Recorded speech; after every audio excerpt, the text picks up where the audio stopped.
Македонија пјесе труе за сбашкимите европјан, пор пат дрейт воте. Се екзистонја идеја тил на Бруксел, збарди крујеминистри Мицковски, дуке нзитур дебат нзет на опинион. Амбасадори и БЕ Рокас похои се кања дебат политик на БЕ, пор се трактатете унионит нук параши кој неġata тил. Për këtë tempor edhe reformat e nevojshme në rrugën evropiane do t'i diskutojmë me ish zëvendës kryeministrin për çështje evropiane, zotin Nikola Dimitrov. Dobro večer i dobrodojdovte Valsat. Dobro večer, dobro venajdov. Мирен Брама. Мирен Брама. Господине Димитров, Македонија во ЕУ без право на глас, дека има такви дебати, идеи, освен премиерот Мицковски, потврди и амбасадорот Рокас, но истакна дека таква форма на членство не постои во актуелните договори на Унијата. Сепак, после 20 години чекање пред вратите на ЕУ, што добива, што губи Македонија од таков модел? Тука може би две-три работи. Прво, токму така, ние годинава ќе правиме 21 година земја кандидат, чекајќи во чекалницата, нели, во предвратата, предворието на Европската Унија. И во таа смисла, според мене, било што конкретно, што ќе биде во прилог на животот на нашите граѓани и на нашите бизниси, е подобро од чекалницата. Значи, мислам дека е многу неспорно, многу балкански народи имаат израка, нели, подобро врапчева рака отколку голапна гранка. Значи, било што е конкретно, што е опипливо, што е корисно за животот на нашите граѓани, на нашите компании, е добра работа. Тоа е едно. И не мислам дека сме во ситуација да имаме, не само ние, практично кандидатите, не се во ситуација да многу да бираат во овие околности. Таква можност да бираме? Гледачите веројатно знаат, премиерот на Албанија 2-3 пати изјави дека нема ништо против Албанија да влезе како членка во Европската Унија без право на вето. Нешто слично кажа српскиот председател Вучич. А Црна Гора има малку резерви околу тоа, бидејќи таму чувството е дека се прилично при крај. И дека најверојатно ќе бидат први од регионот кои што ќе успеат и даваат сигнали на поголеми резерви во однос на оваа идеја. И сега, мислам дека е корисно, со оглед на значењето, на важноста на оваа кауза, што мислам дека сите не поврзува во земјата, членството во Европската Унија, малку да се објасни контекстот. Всушност, најголемото и најважното прашање за нашиот континент, за сите европјани, вклучувајќи и нас, е војната во Украина. Како да се запре војната во Украина на одржлив и правичен начин. Надежта што ја имаат украинците е врзана за нивната европска иднина. И во таа смисла Европа е притисната да ја испорача нешто кон Украина што ќе биде опипливо, што ќе биде вистинско. Дури и во некои од верзиите околу напорите за мировен план беше споменато членство во 27 година, тоа за вакви процеси е утре. И сега Украина не може да биде подготвена за членство во 27 година, согласно овој модел сега.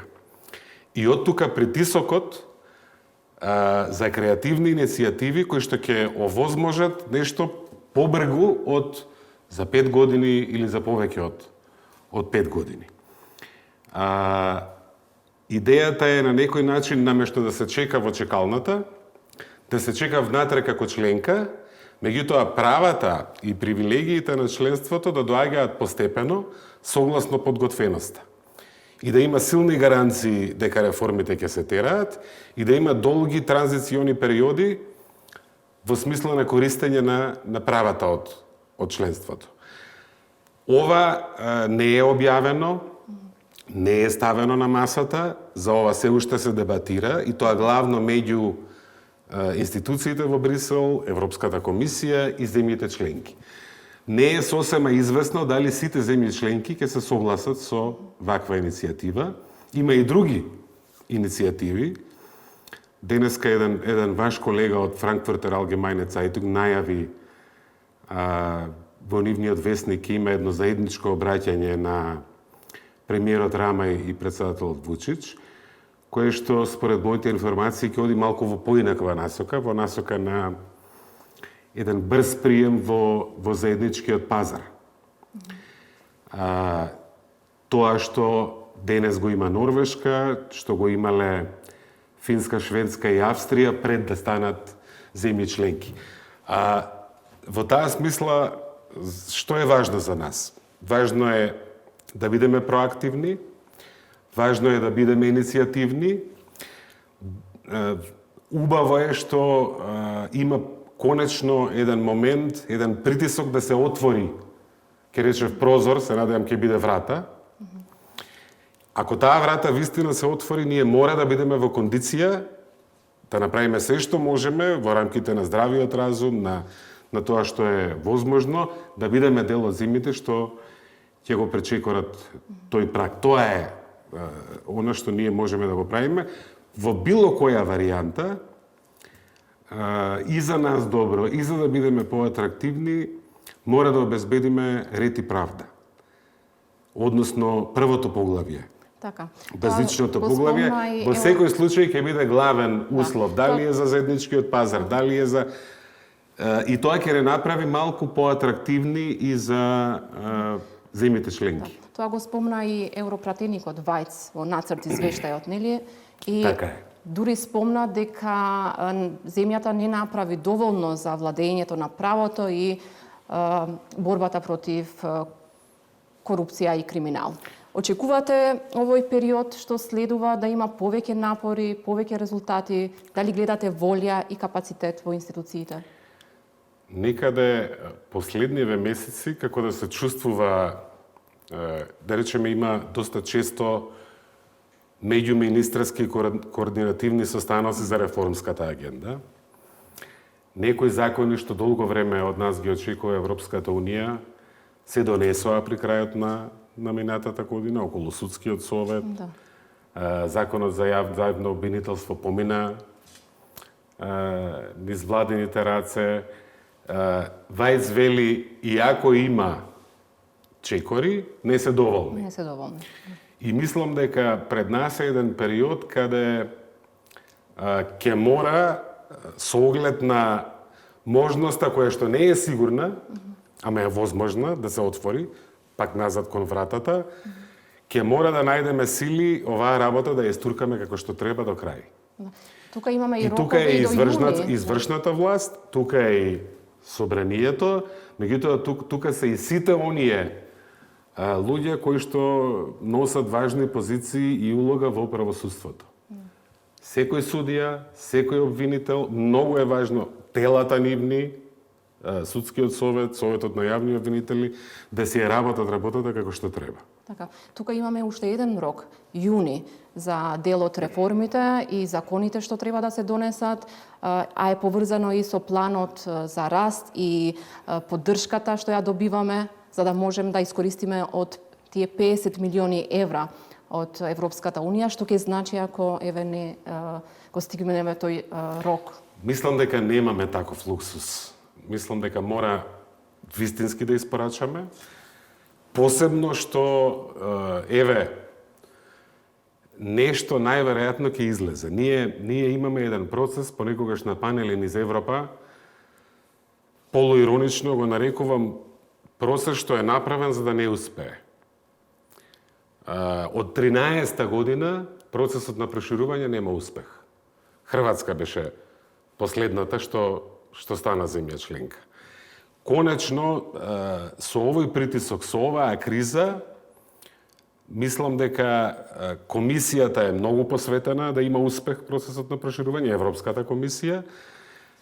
Не сите земји членки се таму каде што можеби би можеле да бидат, во смисла на политичка волја и така натаму. Имаат страв од како ќе функционира Унијата со повеќе од 27.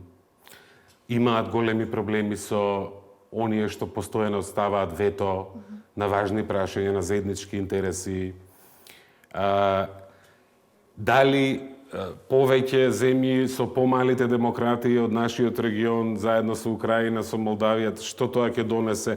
Така што има стравови во оваа смисла и не е сосема јасно Европската унија дали е вистина спремна утре да прими нова членка. Одговорот на ова прашање го најави председателката на комисијата фон дер Лајен 23-та година во говор пред Европскиот парламент. Тој документ уште не е објавен од Европската комисија. Што е точно тоа што треба да се смени внатре за да се направи простор за новите членки? И сега конечно имаме пред нас една ситуација каде сите сме под притисок да бидеме поодговорни и да се направиме, да бидеме посигурни во сопствената, сите во Европа, и земјите членки, и институциите, и земјите кандидати. Да си сработиме се што треба да си сработиме. Во овој контекст ние имаме уште една многу важна обврска и во секој случај се уставните измени што треба да се направат. И господинот Вајц вчера пак истакна дека тоа е услов, но вие дали имате чувство, гледате дека ова парламентарно мнозинство ќе ги усвои уставните измени? Вајц во неговата порака порача дека има потреба од поголема политичка одговорност на обете страни. А истовремено упати апел и за поголем ангажман во контекст на самата Европска Унија. Остварувањето, наоѓањето решение за оваа мака, чарето е во тој триаголник. Тој бара од нас тука лидерство, меѓутоа бара лидерство и во Софија и бара ангажман и лидерство и во Брисел и меѓу земјите членки. За нас е клучно, кога ќе решиме да го направиме тој чекор напред, да се осигураме дека и следниот чекор ќе можеме да го направиме се до целта. Оти во пакетот што го прифати тогашната влада во 22-та, таа сигурност фали, недостасува. И ќе биде многу тешко, и јас мислам дека нема тоа да може да се случи, ние да го направиме чекорот без да сме сигурни дека не води кон целта. Затоа уставните измени, според мене, мислам дека треба да се врзани со една внатрешна заштита која што ќе обезбеди да не се најдеме во таква ситуација. Владата вели гаранции, нели? Бара гаранции од Софија, но и од Европската Унија. Мислите дека може да се дадат такви гаранции дека нема да има нови условувања за идентитетските прашања? Јас мислам дека најголемата заштита со оглед на нашето искуство со заклучоци од Европскиот совет, например, ние имаме заклучоци од март 2020 година, каде што Европскиот совет одлучи да отвори пристапни преговори. И со нас, и со комшиите во Тирана, па потоа немаше политичка волја да ги спроведе тие заклучоци. Ние имавме времена спогодба од 95-та со Грција, дека нема да не блокира за членство во НАТО ако влеземе како поранешна Југословенска република Македонија, пак не блокира. Затоа мислам дека јас барем гаранциите би ги барал дома. И тие треба да бидат врзани со нашиот чекор. Да оневозможиме, да е возможно ние да ги направиме уставните измени, а да не го добиеме тоа што нам не треба. Тоа и сега малку подетално во тоа не би одел, оти обично овие работи кога се соопштуваат во јавност се трошат. Ама принципот, целта треба да биде таа, да знаеме зошто ова го правиме. Оти замислете 3-4 години од сега било која влада да е, од било кој партии внатре, да е во ситуација на направени уставни измени да решава нова блокада. Нема да има веќе една елементарна енергија и волја. И затоа мораме пробивот сега да го направиме така, вистина да биде патот отворен и да не зависи од дополнителни, да нема дополнителни. И истовремено мислам дека треба да се обидеме за нашите комшии во Софија, малку да разговараме каде се гледаме во нашите односи за 5 години од денес, за 10 години од денес. Како ги гледате односите моментално со Софија? Јас мислам дека ние не сме многу високо на нивната политичка агенда, во смисла на важност и приоритет. Така барем ми е впечатокот. Софија има една, за благодарение на пакетот од 22-та година, Софија има комотна позиција и смета дека времето работи за неа и може да чека. Ако оваа влада не го направи чекорот, ќе чека на следната влада, ако следната влада не може да го направи, така натаму. Меѓутоа, резултатот од политиката на блокада и вето, ако ја споредиме со резултатот од политиката кога Бугарија не поддржуваше на патот напред, мај-јуни 2018 година, при крајот на бугарското претседателство, Бугарија лобираше и притискаше да ги почнеме пристапните преговори со Европската Унија. Каква беше тогаш атмосферата и односите? Каква е сега атмосферата и односите? И мислам дека треба да разговараме за тоа не толку за позиции, еден ров таму, еден ров тука, туку што правиме, кај сакаме да бидеме. Резултатот од политиката на блокада е поголем антагонизам и помало разбирање. За граѓаните етнички македонци кај нас, Бугарија е најголемиот непријател. А реално Бугарија може да биде меѓу нашите најголеми пријатели. Ама каков е патот до инвестиција во тоа пријателство? Сигурно не е во блокади. Живееме во време кога целиот свет, дури луѓе што не работат на дворешни работи и меѓународна политика, тоа се чувствува, е подразнишен. Односите на Европа со Америка се под предизвик повремено, видовме говорите околу Гренланд и така натаму. Живееме во време кога сите народи, држави во Европа би било мудро да земат поголема одговорност за себе. Каде сакаме да бидеме, како да се обидиме, како да бидеме постабилни, како да нема војна. Во тоа земање одговорност ние имаме своја улога, ама има и Бугарија. Сакам многу кратко уште еден коментар, дека лидерот на СДСМ Филипче предупреди дека евентуален неуспех во евроинтеграциите може да предизвика меѓуетнички тензии. Можни се такви сценарии според вас или повеќе политичка реторика? Мислам дека е немудра изјавата. Мислам дека некако како влезе, тие направија голема грешка, бидејќи било кој проблем да решите меѓу два соседи, соседите мора да се или слично среќни или слично несреќни. Најчесто обете. Еден премногу искривен предлог прифатија.